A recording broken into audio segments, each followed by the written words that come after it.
ਤੁਸੀਂ ਦੇਖ ਰਹੇ ਹੋ ਅਕਸ਼ ਨਿਊਜ਼। ਫੀਸਾਂ ਦੇ ਮਾਮਲੇ ਨੂੰ ਲੈ ਕੇ ਯੂਥ ਅਕਾਲੀ ਦਲ ਅਤੇ ਬੱਚੇ ਦੇ ਮਾਤਾ ਪਿਤਾ ਨੇ ਮੁੱਖ ਮੰਤਰੀ ਦੀ ਰਿਹਾਇਸ਼ ਦੇ ਨੇੜੇ ਕੀਤੀ ਆਪਣੀ ਆਵਾਜ਼ ਬੁਲੰਦ।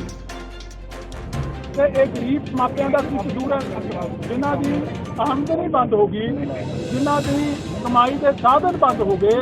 ਅੱਜ ਉਹਨਾਂ ਤੋਂ ਲੁੱਟ ਇਹ ਸਕੂਲ ਤੇ ਇਸ ਪ੍ਰਾਈਵੇਟ ਸਕੂਲ ਪੰਜਾਬ ਦੇ ਸਰਕਾਰ ਨਾਲ ਮਿਲ ਕੇ ਕਰ ਰਹੇ ਨੇ।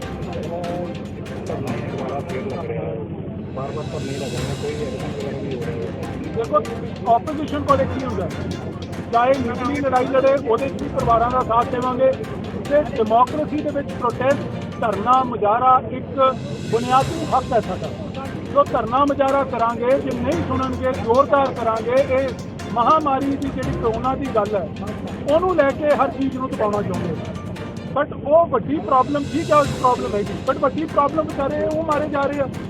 ਘਰਾਂ 'ਚ ਇਹਨਾਂ ਕੋਲੇ ਰਾਸ਼ਨ ਨਹੀਂ ਹੈ, ਇਹਨਾਂ ਦੀਆਂ ਨੌਕਰੀਆਂ ਚਲੀਆਂ ਗਈਆਂ, ਪੈਸੇ ਦਾ ਸਾਧਨ ਬੰਦ ਹੋ ਗਿਆ ਤੇ ਜਬਰੀ ਅਗਰਾਈ ਕੀਤੀ ਜਾ ਰਹੀ ਹੈ ਮੁੱਖ ਮੰਤਰੀ ਵੱਲੋਂ। ਮੁੱਖ ਮੰਤਰੀ ਦੇ ਪਰਿਵਾਰ ਵੱਲੋਂ ਮਾਸਟਰ ਆਫ ਡਬਲ ਸਪੀਕ ਮੁੱਖ ਮੰਤਰੀ ਬਣ ਕੇ ਰਹਿ ਗਿਆ, ਡੈਮੋਕ੍ਰੇਸੀ ਦਾ ਇੱਕ ਪੁੰਜ ਬਣ ਕੇ ਰਹਿ ਗਿਆ ਮੁੱਖ ਮੰਤਰੀ। ਇੱਕ ਪਾਸੇ ਕਹਿੰਦੇ ਜੀ ਅਸੀਂ ਕੋਰਟ ਦੇ ਵਿੱਚ ਅਪੀਲ ਕਰਾਂਗੇ ਪੇਰੈਂਟਸ ਦੇ ਹੱਕ, ਤੇ ਦੂਜੇ ਪਾਸੇ ਜਿਹੜਾ ਸਕੂਲ ਉਹਨਾਂ ਦਾ ਪਰਿਵਾਰ ਚਲਾ ਰਿਹਾ ਉਹ ਜਬਰੀ ਅਗਰਾਈ ਕਰੀ ਜਾ ਰਿਹਾ। ਜੇ ਉਹਨਾਂ ਦੀ ਮਨਸ਼ਾ ਸਾਫ਼ ਹੈ ਤਾਂ ਆਪਦੇ ਸਕੂਲ 'ਚੋਂ ਵਾਪਸ ਕਰਨ ਫੀਸਾਂ ਸਾਰਿਆਂ ਦੀਆਂ। 6 ਮਹੀਨੇ ਦੀ ਜਬਰੀ ਅਗਰਾਈ ਕੀਤੀ ਹੈ, ਅਸੀਂ ਕਹਿੰਦੇ ਹਾਂ ਉਹ ਵੀ ਵਾਪਸ ਕਰਨ ਤੇ ਪੰਜਾਬ ਸਰਕਾਰ ਇਹਨਾਂ ਮਾਪਿਆਂ ਦੀਆਂ ਫੀਸਾਂ ਭਰੇ। ਹੈ ਨੀ ਸਾਡੀ ਗੱਲ ਜੇ ਨਹੀਂ ਸੁਣਨਗੇ ਤਾਂ ਹਰ ਥਾਂ ਤੇ ਜਾਵਾਂਗੇ। ਅਸੀਂ ਕੋਈ law and order problem create ਕਰਨ ਨਹੀਂ ਆਏ। ਅਸੀਂ ਕਿਹਾ ਕਿ ਡੀਸੀ ਸਾਹਿਬ ਮੈਮੋਰੈਂਡਮ ਲੈਣ, ਸਾਡਾ ਗਵਰਨਰ ਸਾਹਿਬ ਨੂੰ ਮੈਮੋਰੈਂਡਮ ਦੇਣਾ, ਨਹੀਂ ਲੈਣ ਆਉਣਗੇ ਅਸੀਂ ਜਾਵਾਂਗੇ ਅੱਗੇ।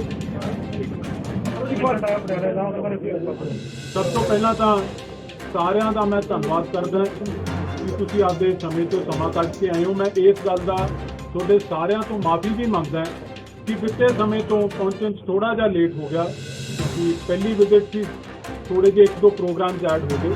ਮੈਂ ਤੁਹਾਡੇ ਤੋਂ ਹੱਥ ਜੋੜ ਕੇ ਮਾਫੀ ਮੰਗਦਾ। ਅੱਜ ਜਿੱਥੇ ਪਹਿਲੀ ਵਿਜ਼ਿਟ 'ਚ ਯੂਥ ਅਕਾਲੀ ਦਲ ਦੇ ਵਰਕਰ ਸਾਹਿਬਾਨਾਂ ਨੂੰ, ਲੋਕਲ ਲੀਡਰਸ਼ਿਪ ਨੂੰ, ਚੰਦੂਮਾਜਰਾ ਸਾਹਿਬ MLA ਸਾਹਿਬ ਬੈਠੇ ਸਾਡੇ ਨਾਲ ਹੈ, ਹਰਪਾਲ ਜੀ ਸਾਡੇ ਜ਼ਿਲ੍ਹਾ ਪ੍ਰਧਾਨ ਸਾਹਿਬ, ਰਾਜੂ ਖੰਨਾ ਜੀ, ਖਟੜਾ ਸਾਹਿਬ, ਚੌੜਾ ਸਾਹਿਬ, ਮੈਂ ਤੇ ਸਾਡੇ ਸਕੱਤਰ ਜਨਰਲ ਸਾਹਿਬ ਸਾਬੀ ਜੀ ਅੱਜ ਆਏ ਆ, ਜਿੱਥੇ ਲੋਕਲ ਲੀਡਰਸ਼ਿਪ ਨਾਲ ਵਿਚਾਰ ਵਟਾਂਦਰਾ ਵੀ ਕਰਨਾ ਸੀ, ਮਿਲਣਾ ਵੀ ਸੀ, ਉੱਥੇ ਯੂਥ ਅਕਾਲੀ ਦਲ ਦੇ ਵਰਕਰ ਸਾਹਿਬਾਨਾਂ ਨੂੰ ਵੀ ਮਿਲਣਾ ਹੈ। ਇੱਕ ਬੜਾ ਵੱਡਾ ਮੁੱਦਾ ਜਿਹੜਾ ਅੱਜ ਜਦੋਂ ਆਏ ਆ ਇੱਥੇ, ਤੇ ਜੇ ਉਸ ਮੁੱਦੇ ਨੂੰ ਟੱਚ ਨਾ ਕਰੀਏ, ਉਸ ਮੁੱਦੇ ਦੀ ਗੱਲ ਨਾ ਕਰੀਏ ਤਾਂ ਇਹ ਕਿਤੇ ਨਾ ਕਿਤੇ ਬੜੀ ਬੇਇਨਸਾਫੀ ਹੋਏਗੀ ਤੇ it will be a failure in our duty. ਤੁਸੀਂ ਇਹ ਦੇਖੋ, ਬੜੇ ਔਖੇ ਸਮੇਂ ਚੋਂ, ਇਸ ਮਹਾਮਾਰੀ ਦੇ ਸਮੇਂ ਚੋਂ ਆਪਾਂ ਸਾਰੇ ਲੰਘ ਰਹੇ ਹਾਂ। ਡਿਊਰਿੰਗ ਲਾਕਡਾਊਨ ਜਿੱਥੇ ਸਰਕਾਰ ਵੱਲੋਂ ਅਖਬਾਰਾਂ ਦੇ ਵਿੱਚ ਆਈ, ਮੀਡੀਆ ਦੇ ਵਿੱਚ ਆਈ ਕਿ ਹਜ਼ਾਰਾਂ ਕਰੋੜਾਂ ਦੀ ਲੁੱਟ ਕੀਤੀ ਗਈ, ਚਾਹੇ ਉਹ ਨਜਾਇਜ਼ ਸ਼ਰਾਬ ਰਾਹੀਂ ਹੋਵੇ, ਤੁਹਾਡੇ ਜ਼ਿਲ੍ਹੇ ਦੀਆਂ ਵੀ ਖਬਰਾਂ ਲੱਗੀਆਂ, ਇਲੀਗਲ ਮਾਈਨਿੰਗ ਦੀ ਗੱਲ ਹੋਵੇ, ਰਾਸ਼ਨ ਜਿਹੜਾ ਉਹਦੇ 'ਚ ਘਪਲਾ ਹੋਇਆ ਉਹਦੀ ਗੱਲ ਹੋਵੇ, ਹੋਰ ਅਨੇਕਾਂ ਗੱਲਾਂ 'ਚ ਜਿੱਥੇ ਲੱਖਾਂ ਹਜ਼ਾਰਾਂ ਕਰੋੜਾਂ ਦੀ ਲੁੱਟ ਕੀਤੀ ਗਈ, ਉੱਥੇ ਇਹਨਾਂ ਸਾਰੀਆਂ ਜਿਹੜੀਆਂ, ਚਾਹੇ ਮਾਈਨਿੰਗ ਮਾਫੀਆ ਹੈ, ਚਾਹੇ ਲਿਕਰ ਮਾਫੀਆ ਹੈ, ਇਹਨਾਂ ਸਾਰਿਆਂ ਨੂੰ ਸੈਂਕੜੇ ਕਰੋੜਾਂ ਰੁਪਈਆਂ ਦੀ ਰਿਆਇਤਾਂ ਸਰਕਾਰ ਨੇ ਲਾਕਡਾਊਨ ਦੇ ਦੌਰਾਨ ਦਿੱਤੀਆਂ। ਤੁਸੀਂ ਇਹ ਦੇਖੋ, ਇਹਨਾਂ ਨੂੰ ਕਰੋੜਾਂ ਦੀ ਰਿਲੀਫ ਦਿੱਤੀ, ਇਹਨਾਂ ਨੂੰ ਰਿਆਇਤਾਂ ਦਿੱਤੀਆਂ, ਤੇ ਜਿਹੜਾ ਆਮ ਲੋਕ ਹੈ ਜਿਨ੍ਹਾਂ ਦੀਆਂ ਦੁਕਾਨਾਂ ਬੰਦ ਸੀ, ਉਹਨਾਂ ਨੂੰ ਬੰਦ ਦੁਕਾਨਾਂ ਦੇ ਵਿੱਚ ਬਿਜਲੀ ਦੇ ਬਿੱਲ ਆਏ। ਟੈਕਸੀਆਂ ਵਾਲੇ ਵਿਚਾਰੇ, ਛੋਟੇ ਟਰਾਂਸਪੋਰਟਰ, ਬੰਦ ਟਰਾਂਸਪੋਰਟਾਂ ਹੋਣ ਦੇ ਬਾਵਜੂਦ ਰੋਡ ਟੈਕਸ ਭਰਨਾ ਪਿਆ ਉਹਨਾਂ ਨੂੰ। ਇੰਡਸਟਰੀ ਬੰਦ ਪਈ ਸੀ, ਉਹਨਾਂ ਨੂੰ ਫਿਕਸ ਚਾਰਜ ਭਰਨਾ ਪਿਆ।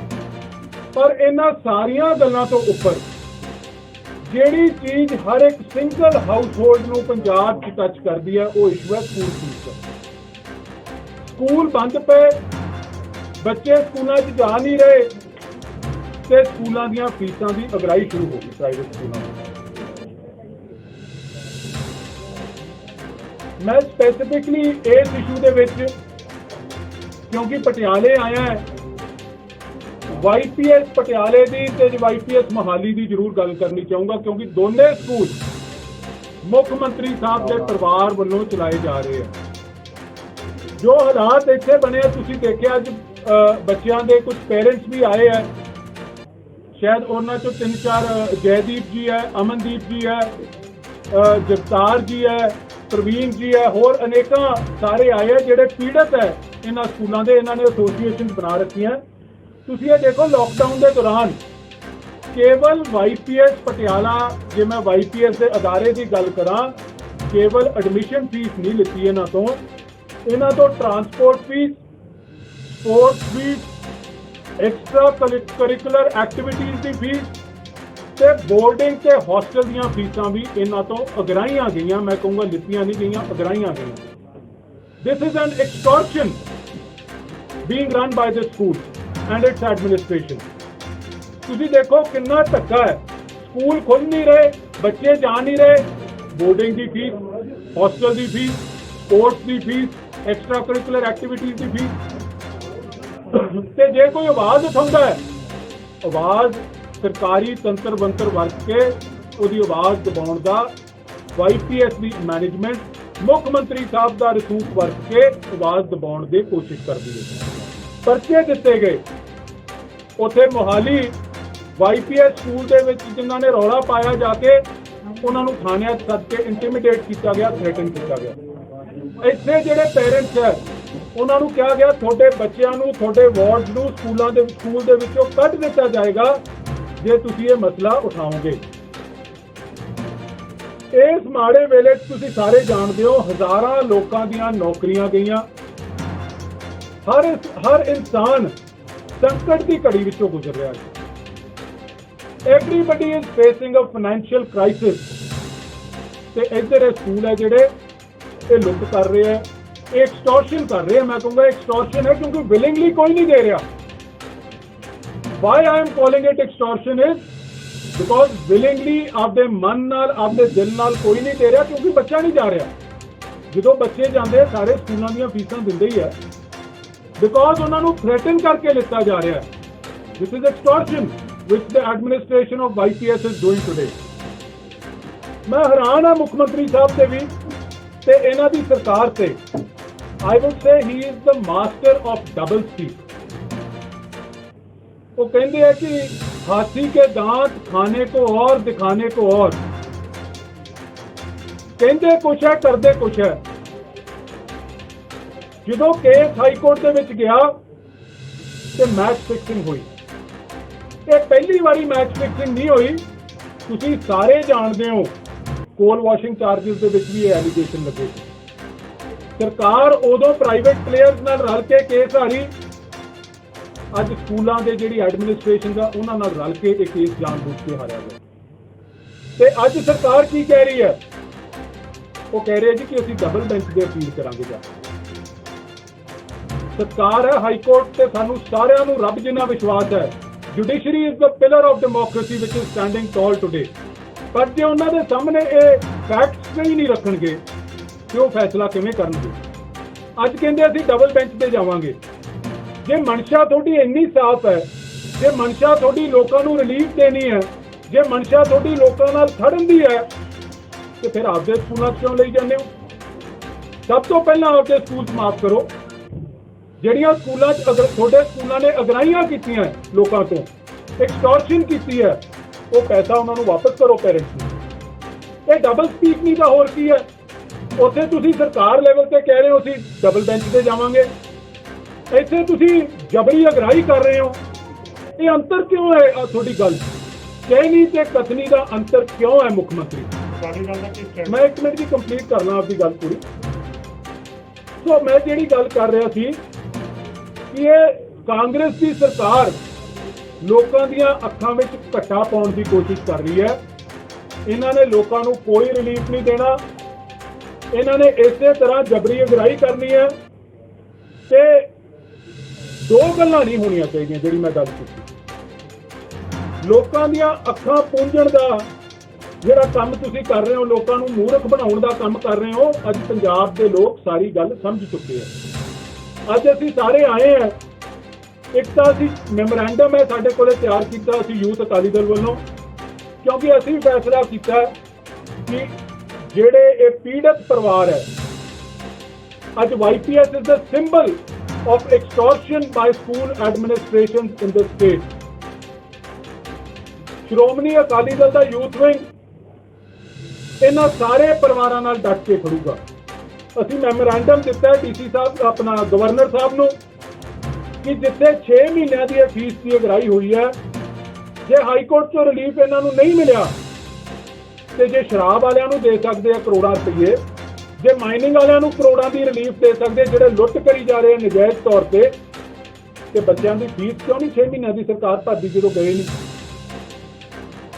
ਸਰਕਾਰ ਇਹ 6 ਮਹੀਨਿਆਂ ਦੀਆਂ ਫੀਸਾਂ ਪ੍ਰਾਈਵੇਟ ਸਕੂਲ ਐਡਮਿਨਿਸਟ੍ਰੇਸ਼ਨ ਕੋਲੇ ਜਮ੍ਹਾਂ ਕਰਾਵੇ ਤੇ ਇਹ ਕੇਸ ਇਮਾਨਦਾਰੀ ਨਾਲ ਕੋਰਟ ਦੇ ਵਿੱਚ ਲੜਿਆ ਜਾਵੇ, ਕਿਉਂਕਿ ਇਹ ਪਬਲਿਕ ਐਕਸਚੇਕਰ ਹੈ, ਇਹਦੀ ਲੂਟ ਨਹੀਂ ਹੋਣੀ ਚਾਹੀਦੀ। ਤੇ ਸਕੂਲਾਂ ਨੂੰ ਵੀ ਮੈਂ ਬੇਨਤੀ ਕਰਦਾ ਕਿ ਇਹ ਰਿਫੰਡ ਕਰਨ ਫੀਸਾਂ, ਨਹੀਂ ਤਾਂ ਜੋ ਲੀਗਲੀ ਇਹਨਾਂ ਦੀ ਮਦਦ ਕਰਨੀ ਹੋਈ ਲੀਗਲੀ ਮਦਦ ਕਰਾਂਗੇ। ਐਜ਼ ਅ ਪੋਲੀਟੀਕਲ ਪਾਰਟੀ ਜਿੱਥੇ ਇਹ ਸਾਨੂੰ ਆਵਾਜ਼ ਮਾਰਨਗੇ, ਕੋਈ ਇਹਨਾਂ ਨੇ ਧਰਨਾ ਕਰਨਾ, ਕੋਈ ਸਰਕਾਰ ਦੇ ਵਿਰੁੱਧ ਮੁਜ਼ਾਹਰਾ ਕਰਨਾ, ਕਿਤੇ ਸਰਕਾਰ ਦੇ ਵਿਰੁੱਧ ਜਾਣਾ ਹੈ, ਕਿਸੇ ਵੀ ਸ਼ਹਿਰ ਪੰਜਾਬ 'ਚ ਕਰਨਗੇ, ਯੂਥ ਅਕਾਲੀ ਦਲ ਡਟ ਕੇ ਇਹਨਾਂ ਦਾ ਸਾਥ ਦੇਵੇਗਾ। ਹਾਂਜੀ, ਪਾਰਟੀ ਵੱਲੋਂ ਵੀ ਹਾਈ ਕੋਰਟ ਨੂੰ ਕੀਤਾ ਜਾਵੇ। ਲੀਗਲੀ ਸਲਾਹ ਕਰਾਂਗੇ ਜੀ, ਵਾਟਐਵਰ ਇਜ਼ ਬੈਸਟ। ਜੇ ਸਾਡੇ ਮੂਵ ਕਰਨ ਨਾਲ ਇਹਨਾਂ ਦੇ ਕੇਸ ਨੂੰ ਸਟਰੈਂਥ ਮਿਲਦੀ ਹੈ, ਬਿਲਕੁਲ ਜਾਵਾਂਗੇ।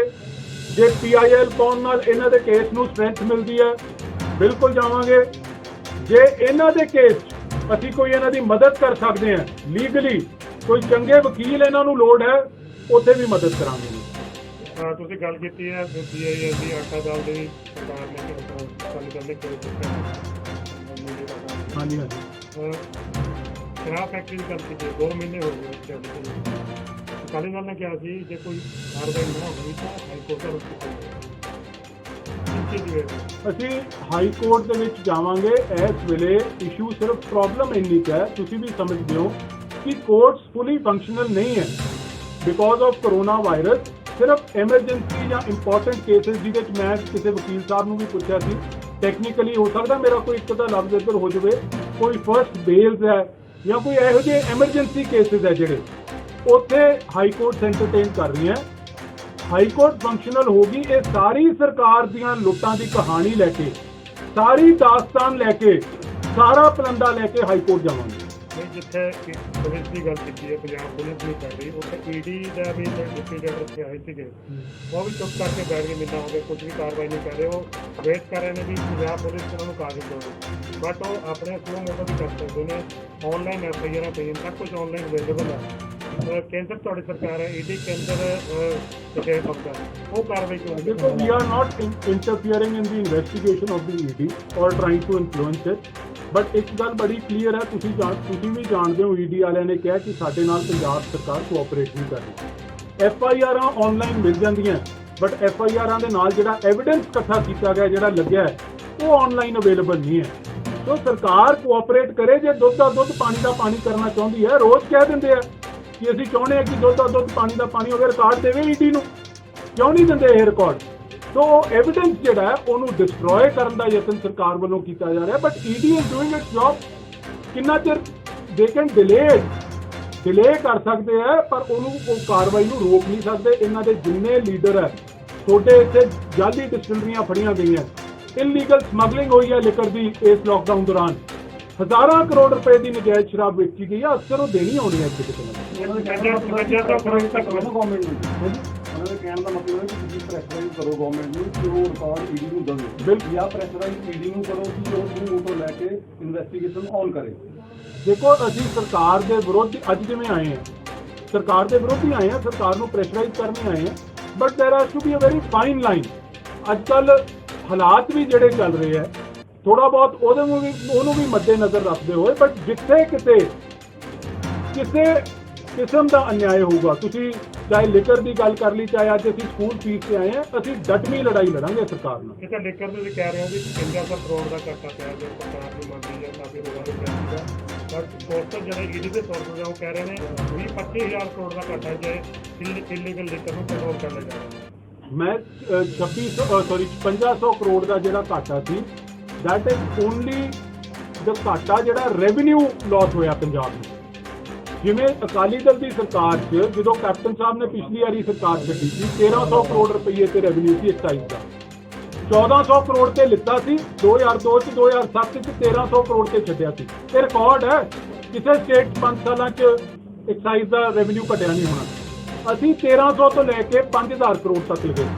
It is an average growth of 13.83% ਪਰ ਈਅਰ। ਜੇ 13.83% ਦੀ ਗਰੋਥ ਤੇ ਹੀ ਇਹ 3 ਸਾਲ ਸ਼ਰਾਬ ਦੀ ਰੈਵਨਿਊ ਐਕਸਾਈਜ਼ ਦਾ ਰੈਵਨਿਊ ਵੱਧਦਾ ਰਹਿੰਦਾ, ਅੱਜ ਐਕਸਾਈਜ਼ ਦਾ ਰੈਵਨਿਊ ਇਸ ਸਾਲ ਜਿੱਥੇ ਇਹ 47-4800 ਕਰੋੜ ਤੇ ਹੀ ਫਿਰ ਰਿਹਾ 7700 ਕਰੋੜ ਰੁਪਇਆ ਹੋਣਾ ਚਾਹੀਦਾ ਸੀ। 3000 ਕਰੋੜ ਰੁਪਇਆ ਇਸ ਸਾਲ ਘਟ ਗਿਆ, 2500 ਕਰੋੜ ਰੁਪਇਆ 2600 ਪਿਛਲੇ 2 ਸਾਲਾਂ 'ਚ ਘਟ ਗਿਆ। That is how it is 5600 crore. But ਜਿਹੜੀ ਤੁਸੀਂ ਗੱਲ ਕਰ ਰਹੇ ਹੋ ਬਿਲਕੁਲ ਠੀਕ ਗੱਲ ਹੈ, ਜਿਹੜੀ ਨਜਾਇਜ਼ ਸ਼ਰਾਬ ਵਿਕਰੀ ਹੈ ਜੇ ਉਹਨੂੰ ਕੰਟਰੋਲ ਕੀਤਾ ਜਾਵੇ, ਉਹ ਸਾਰਾ ਕੁਝ ਸਰਕਾਰੀ ਖਾਤਿਆਂ ਦੇ ਵਿੱਚ ਆਵੇ ਤੇ maybe it is much more. You are right, ED better ਸਾਡੇ ਨਾਲੋਂ ਜਾਣਦੀ ਹੈ। ਹਲਕੇ ਦੇ ਵਿੱਚ ਮਾਈਨਿੰਗ ਕੀਤੀ ਜਾ ਰਹੀ ਹੈ, ਉਸਦੇ ਉੱਤੇ ਅਕਾਲੀ ਦਲ ਢਾਈ ਸਾਲ ਤੋਂ ਵੱਧ ਸਮਾਂ ਹੋ ਚੁੱਕਾ, ਲਗਾਤਾਰ ਮਾਈਨਿੰਗ ਕਰ ਰਹੀ ਹੈ ਕਾਂਗਰਸ ਹੈ ਤੇ ਅਕਾਲੀ ਦਲ ਬੋਲਦਾ ਹੈ। ਅਸੀਂ ਮਾਈਨਿੰਗ ਦੇ ਖਿਲਾਫ ਵੀ ਹੁਣ ਡਟਵੀਂ ਲੜਾਈ ਲੜਾਂਗੇ ਜੀ। ਜਿੱਥੇ ਕਿਤੇ ਇਲੀਗਲ ਮਾਈਨਿੰਗ ਹੁੰਦੀ ਹੋਈ ਜੇ ਸਰਕਾਰ ਕਾਰਵਾਈ ਨਹੀਂ ਕਰੂਗੀ ਤਾਂ ਅਸੀਂ ਜਾ ਕੇ ਰੋਕਾਂਗੇ ਤੁਹਾਡਾ ਸਾਥ ਲੈ ਕੇ, ਬਿਕੋਜ਼ ਤੁਸੀਂ ਵੀ ਡੈਮੋਕ੍ਰੇਸੀ ਦਾ ਇੱਕ ਬੜਾ ਇੰਪੋਰਟੈਂਟ ਪਾਵਾ ਹੋ, ਪਿਲਰ ਹੋ। ਤੁਹਾਡਾ ਸਾਥ ਲੈ ਕੇ ਤੁਹਾਡੇ ਸਾਹਮਣੇ ਉਹਨੇ ਲੋਕਾਂ ਨੂੰ ਨੰਗੇ ਕਰਾਂਗੇ। ਸਰਕਾਰ ਨੇ ਤਾਂ ਅੱਖਾਂ ਮੀਚ ਦਿੱਤੀਆਂ।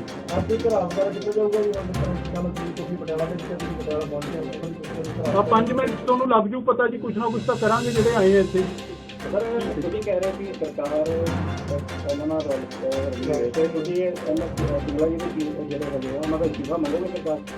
ਸਿੰਗਲਾ ਜੀ ਦੇ ਵਿੱਚ ਜੇ ਨੈਤਿਕਤਾ ਹੋਵੇ ਤਾਂ ਉਹਨਾਂ ਨੂੰ ਆਪ ਨੂੰ ਦੇ ਦੇਣਾ ਚਾਹੀਦਾ ਸੀ।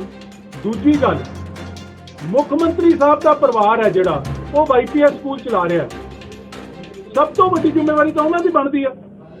ਆਈ think one of the biggest institutions in our region, ਆਪਣੇ ਰੀਜਨ ਦੀ ਤਕਰੀਬਨ ਸਭ ਤੋਂ ਵੱਡੇ ਸਕੂਲਾਂ ਦੇ ਵਿੱਚੋਂ ਇੱਕ ਸਕੂਲ ਹੈ। ਜਬਰੀ ਅਗਰਾਈ ਕਰ ਰਹੇ ਹੈ, ਮੁੱਖ ਮੰਤਰੀ ਇਹਦਾ ਜਵਾਬ ਦੇਵੇ, ਐਜੂਕੇਸ਼ਨ ਮਿਨਿਸਟਰ ਇਸ ਗੱਲ ਦਾ ਜਵਾਬ ਦੇਵੇ, ਸਭ ਤੋਂ ਜਵਾਬ ਮੰਗਾਂਗੇ। ਸਰ ਜਿਹੜੇ ਬਾਦਲ ਸਾਹਿਬ ਨੇ ਰਾਸ਼ਟਰੀ ਸਕੂਲ ਚਲਾਏ ਸੀ ਪਿੰਡਾਂ ਦੇ ਬੱਚਿਆਂ ਵਾਸਤੇ, ਉਹ ਜਿੰਨਾ ਚਿਰ ਅਕਾਲੀ ਸਰਕਾਰ ਨਹੀਂ ਰਹੇ, ਹੁਣ ਸਾਰੇ ਨਿੱਜੀ ਸੰਸਥਾਨਾਂ ਨੂੰ ਸੌਂਪ ਦਿੱਤੇ ਗਏ ਨੇ ਬਿਨਾਂ ਕਿਸੇ ਸੂਚਨਾ ਦੇ। ਕੀ ਅਕਾਲੀ ਦਲ ਉਹਦੇ ਬਾਰੇ ਵੀ ਕੁਝ ਦੇਖੋ, ਇਹ ਸਾਰੀ ਜਿਹੜੀ ਜੋ ਕੁਝ ਹੋ ਰਿਹਾ ਹੈ, ਕੈਪਟਨ ਸਾਹਿਬ ਆਪਦੇ ਫਾਰਮ ਹਾਊਸ ਤੋਂ ਬਾਹਰ ਨਹੀਂ ਨਿਕਲਦੇ। ਇੱਕ ਫਾਰਮ ਹਾਊਸ ਦੀ ਸਰਕਾਰ ਬਣ ਕੇ ਰਹਿ ਗਈ ਹੈ। ਲੋਕਾਂ ਦੇ ਉੱਤੇ ਕੀ ਗੁਜ਼ਰ ਰਹੀ ਹੈ ਸ਼ਾਇਦ ਉਹਨਾਂ ਨੂੰ ਅੰਦਰ ਉੱਥੋਂ ਤੱਕ ਖਬਰ ਵੀ ਨਹੀਂ ਪਹੁੰਚਦੀ। ਬੜੇ ਹਕੀਮਵਾਦੀਆਂ 'ਚ ਬੈਠੇ ਆ। 2-3 ਅਫਸਰਾਂ ਦੀ ਉਹਨਾਂ ਤੱਕ ਪਹੁੰਚ ਹੈ, ਜੋ ਫੀਡਬੈਕ ਦੇ ਦਿੰਦੇ ਉਸ ਮੁਤਾਬਕ ਕਾਰਵਾਈ ਹੁੰਦੀ। ਇਕੱਲੇ ਆਪਣੇ ਆਦਰਸ਼ ਸਕੂਲ ਨਹੀਂ, ਮੈਰੀਟੋਰੀਅਸ ਸਕੂਲ ਦਾ ਮਾੜਾ ਹਾਲ ਹੈ। ਸ਼੍ਰੋਮਣੀ ਅਕਾਲੀ ਦਲ ਨੇ 2 ਬੜੇ ਵੱਡੇ ਇੰਸਟੀਟਿਊਸ਼ਨਸ ਜਿਹੜੇ ਨੈਸ਼ਨਲ ਲੈਵਲ ਤੇ ਰੈਕਗਨਾਈਜ਼ ਹੋਏ, ਮਹਾਰਾਜਾ ਰਣਜੀਤ ਸਿੰਘ ਆਰਮਡ ਫੋਰਸਿਸ ਦੀ ਜਿਹੜੀ ਟ੍ਰੇਨਿੰਗ ਦਿੰਦੇ ਸੀ ਤੇ ਮਾਈ ਭਾਗੋ, ਉਹਨਾਂ ਦੇ ਵਿੱਚ ਵੀ ਤੁਸੀਂ ਦੇਖੋ ਜੋ ਧਿਆਨ ਮੁੱਖ ਮੰਤਰੀ ਨੂੰ ਦੇਣਾ ਚਾਹੀਦਾ ਉਹ ਨਹੀਂ ਦਿੱਤਾ ਜਾ ਰਿਹਾ। ਇਨਫਰਾਸਟ੍ਰਕਚਰ ਖਰਾਬ ਹੋ ਰਿਹਾ। ਸੋ ਇਹ ਸਾਰੀਆਂ ਚੀਜ਼ਾਂ ਦਾ ਧਿਆਨ ਰੱਖਣਾ। ਮੁੱਖ ਮੰਤਰੀ ਜੇ ਬਾਹਰ ਨਿਕਲੂਗਾ ਤਾਂ ਪਤਾ ਲੱਗੂਗਾ ਨਾ ਜੀ। ਠੀਕ ਹੈ ਥੈਂਕ ਗਿੱਲ ਹੈ। ਮੈਂ ਇਸ ਗਰੁੱਪ ਦੀ ਪੇਰੈਂਟਸ ਗਰੁੱਪ ਦੀ ਮੈਂਬਰ ਹਾਂ। ਮੈਂ ਮਹਾਰਾਜਾ ਅਮਰਿੰਦਰ ਸਿੰਘ ਜੀ ਨੂੰ ਦੱਸਣਾ ਚਾਹੁੰਦੀ ਹਾਂ ਕਿ ਅੱਜ ਮੈਂ ਆਪਣੇ ਘਰ ਦੇ ਸਾਰੇ ਕੰਮ ਛੱਡ ਕੇ ਮੈਂ ਸੰਘਰਸ਼ ਤੇ ਤਾਂ ਉਤਰੀ ਹਾਂ ਕਿਉਂਕਿ ਤੁਸੀਂ ਦੱਸੋ ਵੀ ਬੱਚੇ ਨੂੰ ਪੜ੍ਹਾਵਾ ਵੀ ਮੈਂ, ਸਾਰਾ ਕੁਝ ਮੈਂ ਸਿਖਾਵਾਂ, ਕੰਪਿਊਟਰ ਮੈਂ, ਗੇਮਸ ਪੀਰੀਅਡ ਮੈਂ, ਡਾਂਸ ਮੈਂ, ਔਰ ਫੀਸ ਮੈਂ ਸਕੂਲ ਨੂੰ ਕਿਸ ਚੀਜ਼ ਦੀ ਪੇ ਕਰਾਂ? ਸਗੋਂ ਸਕੂਲ ਨੂੰ ਉਲਟਾ ਮੈਨੂੰ ਫੀਸ ਪੇ ਕਰਨੀ ਚਾਹੀਦੀ ਹੈ। ਅਗਰ ਸਕੂਲ ਵਾਲੇ ਕਹਿੰਦੇ ਆ ਵੀ ਅਸੀਂ ਫੀਸਾਂ ਦੇ ਸਿਰ ਤੇ ਆਪਣੀ ਬੱਸਾਂ ਦਾ ਕਿਸ਼ਤਾਂ ਭਰਦੇ ਆ, ਬਿਲਡਿੰਗ ਦੇ ਖਰਚੇ ਕਰਦੇ ਆ, ਸਾਰਾ ਕੁਝ ਕਰਦੇ ਆ, ਇਸ ਤਰ੍ਹਾਂ ਤਾਂ ਫਿਰ ਅਸੀਂ ਵੀ ਇੱਕ ਮਕਾਨ ਜਦੋਂ ਕਿਸ਼ਤਾਂ ਦੇ ਘਰ 'ਚ ਖਰੀਦਦੇ ਆ ਬੈਂਕ ਤੋਂ ਲੋਨ ਲੈ ਕੇ, ਜਦੋਂ ਅਸੀਂ ਉਹਦੀ ਕਿਸ਼ਤਾਂ ਪੂਰੀਆਂ ਕਰ ਦਿੰਦੇ ਆ, ਕੱਲ ਨੂੰ ਆਖਰ ਨੂੰ ਉਹ ਮਕਾਨ ਸਾਡਾ ਹੋ ਜਾਂਦਾ ਹੈ। ਇਸ ਤਰ੍ਹਾਂ ਦਾ ਜਿਹੜੀ ਸਕੂਲ ਦੀ ਬਿਲਡਿੰਗ ਹੈ 15 ਸਾਲਾਂ ਬਾਅਦ ਉਹ ਸਾਡੇ ਬੱਚੇ ਦੀ ਹੋ ਜਾਏਗੀ, ਬੱਸ ਸਾਡੇ ਬੱਚੇ ਦੀ ਹੋ ਜਾਏਗੀ। ਸਕੂਲ ਵਾਲਿਆਂ ਨੂੰ ਆਪਣੀ ਸਾਨੂੰ ਬੈਲੈਂਸ ਸ਼ੀਟ ਦਿਖਾਣੀ ਚਾਹੀਦੀ ਹੈ ਵੀ ਹਾਂ ਸਾਡੇ ਕੋਲ ਆਹ ਫੀਸਾਂ ਇਕੱਠੀ ਹੋਈ, ਸਾਨੂੰ ਆਹ ਪ੍ਰੋਫਿਟ ਆ, ਸਾਨੂੰ ਲਾਸ ਹੈ। ਅਸੀਂ ਸਕੂਲ ਦੀ ਫੀਸ ਨਹੀਂ ਦੇਵਾਂਗੇ ਕਿਉਂਕਿ ਸਕੂਲ ਨੂੰ ਫੀਸ ਮੈਨੂੰ ਦੇਣੀ ਚਾਹੀਦੀ ਹੈ। ਮੈਂ 4 ਮਹੀਨਾ ਲੱਗ ਗਿਆ ਆਪਣੇ ਬੱਚੇ ਨੂੰ, ਸਾਰਾ ਕੁਝ ਮੈਂ ਕਰਾ ਰਹੀ ਹਾਂ। ਮੇਰੇ ਬੱਚੇ ਨੂੰ ਆਨਲਾਈਨ ਕਲਾਸ ਦਾ ਮਤਲਬ ਤੱਕ ਨਹੀਂ ਪਤਾ ਵੀ ਆਨਲਾਈਨ ਕਲਾਸ ਹੁੰਦੀ ਕੀ ਹੈ। ਇਸ ਕਰਕੇ ਮੈਂ ਫੀਸ ਨਹੀਂ ਦੇਵਾਂਗੀ। ਮੈਂ ਸਾਰੀ ਮਾਵਾਂ ਨੂੰ, ਸਾਰੇ ਫਾਦਰ ਨੂੰ ਰਿਕਵੈਸਟ ਕਰਾਂਗੀ ਕਿ ਕੋਈ ਵੀ ਫੀਸ ਨਾ ਦਿਓ, ਸੰਘਰਸ਼ ਲਈ ਉਤਰੋ, ਸੜਕਾਂ 'ਤੇ ਉਤਰੋ ਤਾਂ ਕਿ ਸਾਡੀ ਮਹਾਰਾਣੀ ਜੀ ਵੀ ਜਾਗਣ, ਸਾਡੇ ਮਹਾਰਾਜਾ ਅਮਰਿੰਦਰ ਸਿੰਘ ਜੀ ਵੀ ਜਾਗਣ। ਇਹ ਕੋਵਿਡ ਦੀ ਜਿਹੜੀ 19 ਦੀ ਮੁਸੀਬਤ ਸੀਗੀ, ਮਹਾਮਾਰੀ ਦੀ, ਇਕੱਲੀ ਸਕੂਲ ਵਾਸਤੇ ਨਹੀਂ ਸੀਗੀ, ਇਕੱਲੇ ਸਕੂਲ ਨੂੰ ਲਾਸ ਨਹੀਂ ਹੋਇਆ, ਸਾਨੂੰ ਪੇਰੈਂਟਸ ਨੂੰ ਸਕੂਲ ਨਾਲੋਂ ਜ਼ਿਆਦਾ ਲਾਸ ਹੋਇਆ ਹੈ। ਅਸੀਂ ਤੁਹਾਨੂੰ ਫੀਸਾਂ ਕਿੱਥੋਂ ਦਈਏ ਮਹਾਰਾਜ ਜੀ? ਦੱਸੋ ਸਾਨੂੰ ਫੀਸਾਂ ਦਾ, ਦੱਸੋ ਸਾਨੂੰ ਦਈਏ ਕਿੱਥੋਂ ਦੀ? हम कितने ना कि कोविड-19 लग के बिजनेस सारे ठप हो रहे हैं, लेकिन मानयोग अदालत तो एक फैसला आता है कि इन्होंने फीस जमा। ਤੁਹਾਨੂੰ ਕੀ ਲੱਗਦਾ ਇਹਦੇ? ਅਸੀਂ ਉਸ ਫੈਸਲੇ ਦੇ ਖਿਲਾਫ ਆ। ਸਾਨੂੰ ਉਹ ਫੈਸਲਾ ਬਿਲਕੁਲ ਪਸੰਦ ਨਹੀਂ। ਸਾਨੂੰ ਨਹੀਂ ਪਤਾ ਜੱਜ ਸਾਹਿਬ ਨੇ ਇਹ ਫੈਸਲਾ ਕਿਵੇਂ ਸਕੂਲ ਦੇ ਹੱਕਾਂ 'ਚ ਕਰਤਾ, ਜਦਕਿ ਸਕੂਲਾਂ ਤੇ ਇਕੱਲੀ ਮੁਸੀਬਤ ਨਹੀਂ ਸੀ, ਇਹ ਨਾਲ ਪੇਰੈਂਟਸ 'ਤੇ ਸੀਗੀ। ਜੱਜ ਸਾਹਿਬ ਨੂੰ ਪੇਰੈਂਟਸ ਨੂੰ ਵੀ ਅੱਗੇ ਰੱਖ ਕੇ ਫੈਸਲਾ ਸੁਣਾਉਣਾ ਚਾਹੀਦਾ ਸੀ। ਅਸੀਂ ਇਸ ਫੈਸਲੇ ਦੇ ਹੱਕ 'ਚ ਨਹੀਂ ਆ, ਕਿਉਂਕਿ ਮੈਂ ਆਪਣੇ ਬੱਚੇ ਦੀ ਸਕੂਲ ਦੀ ਫੀਸ ਨਹੀਂ ਦਵਾਂਗੀ। ਸਕੂਲ ਵਾਲੇ ਮੈਨੂੰ ਫੀਸ ਦੇਣ, ਮੈਂ ਆਪਣੇ ਬੱਚੇ ਨੂੰ 4 ਮਹੀਨੇ ਤੋਂ ਸਾਰਾ ਕੁਝ ਸਿਖਾ ਰਹੀ ਹਾਂ, ਮੈਂ ਤਾਂ ਨਹੀਂ ਦਵਾਂਗੀ। ਬਾਕੀ ਦਾ ਮੈਂ ਕਹਿ ਨਹੀਂ ਸਕਦੇ, ਪਰ ਮੈਂ ਸਕੂਲ ਦੀ ਫੀਸ ਨਹੀਂ ਭਰੂ। ਸਾਡੀ ਅਸੀਂ ਜਿੰਨਾ ਸਾਡੇ ਤੋਂ ਜ਼ਿਆਦਾ ਸੰਘਰਸ਼ ਕੀਤਾ ਜਾਏਗਾ, ਹੁਣ ਅਸੀਂ ਮਾਵਾਂ ਨੂੰ ਵੀ ਉਤਾਰਾਂਗੇ ਸੜਕਾਂ ਤੇ, ਤਾਂ ਕਿ ਸਾਡੀ ਮਹਾਰਾਣੀ ਜੀ ਵੀ ਜਾਗਣ ਵੀ ਸਾਡੀ ਜਿਹੜੀ ਲੇਡੀਜ਼ ਨੇ ਪਟਿਆਲੇ ਦੀਆਂ ਘਰ ਦੇ ਕੰਮ ਛੱਡ ਕੇ, ਬੱਚੇ ਦੀ ਪਰਵਰਿਸ਼ ਛੱਡ ਕੇ ਸੜਕਾਂ ਤੇ ਉਤਰ ਕੇ ਆਪਣੇ ਸੰਘਰਸ਼ ਕਰ ਰਹੀਆਂ ਨੇ। ਮਹਾਰਾਣੀ ਸਾਹਿਬ ਸੰਸਦ ਹੈ ਪਟਿਆਲੇ ਦੇ, ਲੇਕਿਨ ਇੱਕ ਵਾਰ ਵੀ ਉਹਨਾਂ ਨੇ ਨਹੀਂ, ਸਾਡੇ ਨਾਲ ਮਹਾਰਾਣੀ ਪ੍ਰਨੀਤ ਕੌਰ ਜੀ ਦੀ ਕੋਈ ਗੱਲ ਨਹੀਂ ਹੋਈ ਹੈਗੀ। ਸਾਨੂੰ ਕਿਸੇ ਵੱਲੋਂ ਕੋਈ ਹੌਸਲਾ ਨਹੀਂ ਦਿੱਤਾ ਗਿਆ, ਸਾਨੂੰ ਕਿਸੇ ਵੱਲੋਂ ਕੋਈ ਹੈਲਪ ਨਹੀਂ ਦਿੱਤੀ ਗਈ। ਪਰ ਅਸੀਂ ਆਪਣੇ ਸਿਰ ਤੇ ਆਪਣੀ ਜ਼ੋਰ ਨਾਲ ਅਸੀਂ ਸੰਘਰਸ਼ ਕਰਾਂਗੇ। ਅਸੀਂ ਫੀਸ ਨਹੀਂ ਦੇਵਾਂਗੇ, ਨਹੀਂ ਦੇਵਾਂਗੇ, ਨਹੀਂ ਦੇਵਾਂਗੇ। ਹਾਂਜੀ, ਮਿਲਾਂਗੇ। ਜੇ ਸਾਨੂੰ ਮਹਾਰਾਣੀ ਕੌਰ ਜੀ ਟਾਈਮ ਦੇਣਗੇ ਅਸੀਂ ਮਿਲਾਂਗੇ ਉਹਨਾਂ ਕੋਲ, ਅਸੀਂ ਆਪਣੀ ਦਰਖਾਸਤ ਵੀ ਰੱਖਾਂਗੇ, ਸਾਰਾ ਕੁਝ ਰੱਖਾਂਗੇ, ਪਰ ਅਸੀਂ ਫੀਸ ਨਹੀਂ ਭਰਾਂਗੇ। ਮਹਾਰਾਣੀ ਪ੍ਰਨੀਤ ਕੌਰ ਜੀ ਸਾਡਾ ਸਾਥ ਦਿਓ। ਤੁਹਾਨੂੰ ਦੇਖੋ, ਮੇਰੀ ਹਾਲਤ ਦੇਖੋ, ਮੈਂ 3 ਮਹੀਨੇ 'ਚ ਕਿਸ ਤਰ੍ਹਾਂ ਹੋ ਗਈ ਹਾਂ। ਮੇਰੇ ਬੱਚਾ ਘਰ ਰਹਿੰਦਾ ਹੈ, ਬਿਜਲੀ ਯੂਜ਼ ਕਰਦਾ ਹੈ, ਸਾਰਾ ਕੁਝ ਕਰਦਾ ਹੈ। ਸਕੂਲ ਦਾ ਕੀ ਖਰਚਾ ਆ ਰਿਹਾ ਹੈ? ਜਦੋਂ ਮੇਰਾ ਬੱਚਾ ਸਵੇਰੇ ਉੱਠਦਾ ਹੈ, ਜੋ ਸਕੂਲ ਜਾਂਦਾ ਸੀ, ਸਾਡੀ ਥੋੜੀ ਬਹੁਤ ਬਿਜਲੀ ਬਚਦੀ ਸੀ। ਹੁਣ ਸਾਡੀ 24 ਬਿਜਲੀ ਬਚਦੀ, ਸਾਡੀ ਚੱਲਦੀ ਹੈ, ਸਾਡੇ AC ਚੱਲਦੇ ਹੈ, ਸਭ ਕੁਝ ਚੱਲਦਾ ਹੈ। ਮੈਂ ਆਪਣੇ ਘਰ ਦੇ ਕੰਮ ਕਰਕੇ ਉਹਦੇ 'ਚ ਟਾਈਮ ਕੱਢ ਕੇ ਬੱਚੇ ਨੂੰ ਕਦੀ ਇੱਕ ਦਿਨ ਡਾਂਸ ਕਲਾਸ ਲਵਾਨੀ ਆ, ਕਦੀ ਇੱਕ ਦਿਨ ਕੰਪਿਊਟਰ ਕਲਾਸ, ਮੈਂ ਖੁਦ ਕਰਾ ਰਹੀ ਹਾਂ ਸਾਰਾ ਕੁਝ। ਮੈਂ ਸਕੂਲ ਨੂੰ ਫੀਸ ਕਿਉਂ ਦੇਵਾਂ? ਦੱਸੋ ਮੈਨੂੰ ਇਹਦਾ ਰੀਜ਼ਨ ਦੱਸੋ। ਪਟਿਆਲਾ ਦੀਆਂ ਹਰ ਤਰ੍ਹਾਂ ਦੀਆਂ ਖਬਰਾਂ ਲਈ ਸਬਸਕ੍ਰਾਈਬ ਕਰੋ ਅਕਸ਼ ਨਿਊਜ਼।